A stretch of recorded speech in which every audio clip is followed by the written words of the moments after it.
Assalamualaikum warahmatullahi wabarakatuh.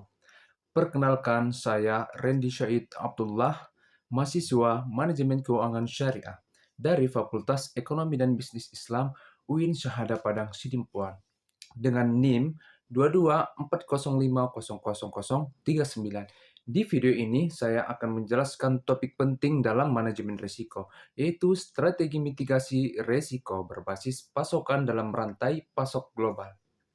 Materi ini akan saya bahas secara teoritis, analisis kritis, serta aplikasinya di dunia nyata agar mudah dipahami dan relevan dengan praktik manajemen modern. Pertama, pentingnya manajemen risiko dalam pasokan. Rantai pasok menghubungkan berbagai proses, mulai dari pengadaan bahan baku hingga produk sampai ke konsumen.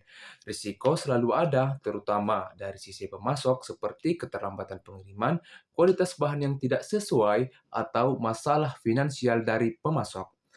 Gangguan di sisi pasokan bisa berdampak besar seperti terhentinya produksi, penundaan pengiriman, atau meningkatnya biaya operasional.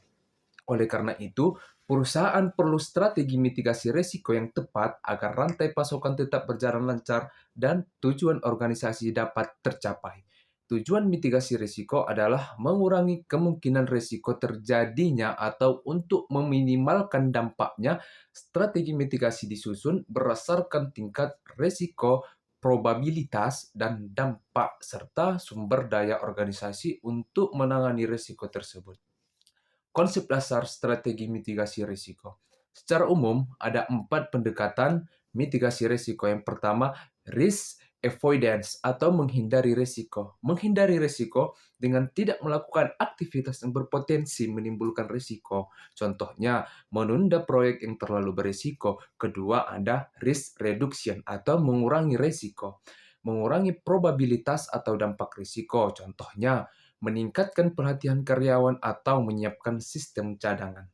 Yang ketiga, risk sharing atau transfer atau berbagi risiko adalah memindahkan risiko ke pihak lain, misalnya melalui asuransi atau kontrak kemitraan. Keempat, ada risk acceptance atau menerima risiko. Menerima risiko jika dampaknya kecil atau biaya mitigasi lebih besar dibandingkan dari potensi kerugian.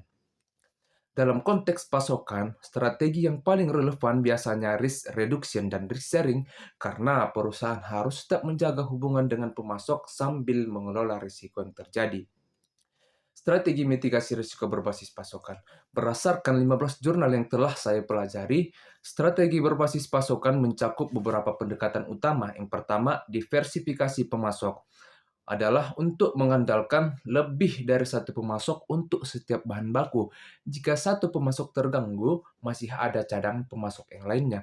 Contoh nyatanya, selama pandemi COVID-19, perusahaan yang hanya bergantung pada satu pemasok utama seringkali mengalami gangguan besar.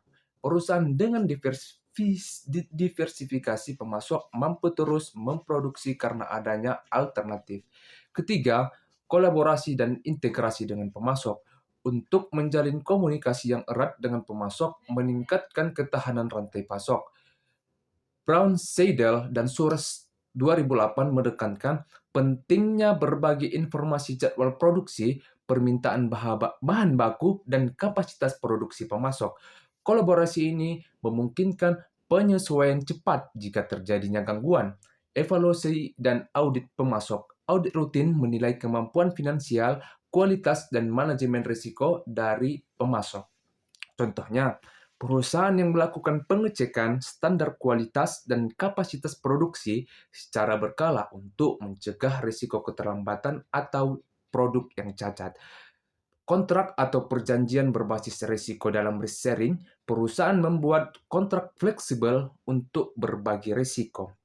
Misalnya kontrak harga tetap atau fixed price contract atau perjanjian kemitraan jangka panjang sehingga risiko dan operasional dapat dibagi antara perusahaan dan pemasok. Analisis kritis dan sinergi strategi. Hasil penelitian Gurtu dan Johnny tahun 2021 dan Azadegan dan Dole tahun 2020 menunjukkan bahwa strategi paling efektif adalah kombinasi diversifikasi dan kolaborasi informasi. Hanya diversifikasi tanpa komunikasi bisa menyebabkan masalah koordinasi, misalnya pemasok tidak siap memenuhi permintaan mendadak. Kolaborasi diversifikasi tetap berisiko jika pemasok utama gagal. Solusinya adalah mengkombinasikan antara diversifikasi, integrasi informasi, dan kontrak berbasis risiko, didukung teknologi digital seperti ERP, supply chain visibility tools, atau bahkan digital twin. Contoh praktisnya adalah di brand Toyota.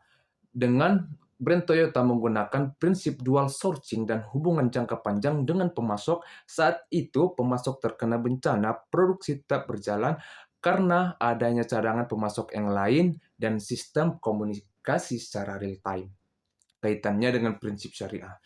Dalam manajemen syariah, prinsip amanah, keadilan, dan musyawarah relevan dengan strategi mitigasi berbasis pasokan. Yang pertama, amanah. Pemasok dan perusahaan saling menjaga kualitas dan transparansi informasi.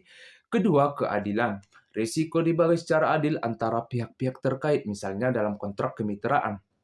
Yang ketiga, musyawarah.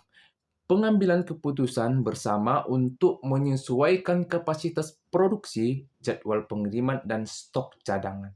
Hal ini menunjukkan bahwa mitigasi risiko tidak hanya efektif secara operasional saja, tetapi juga etis dan berkelanjutan. Kemudian, kesimpulannya adalah strategi mitigasi risiko berbasis pasokan sangat penting untuk membangun ketahanan rantai pasok global. Dengan diversifikasi kolaborasi, audit, dan kontrak berbasis risiko, perusahaan dapat menghadapi gangguan dengan lebih adaptif. Dukungan teknologi digital dan prinsip etika syariah membuat strategi ini tidak hanya efektif, tapi juga berkelanjutan. Demikianlah materi yang dapat saya sampaikan. Semoga bagi kawan-kawan yang mendengar dapat mendapatkan ilmu yang baru. Terima kasih telah menyimak penjelasan saya. Assalamualaikum warahmatullahi wabarakatuh.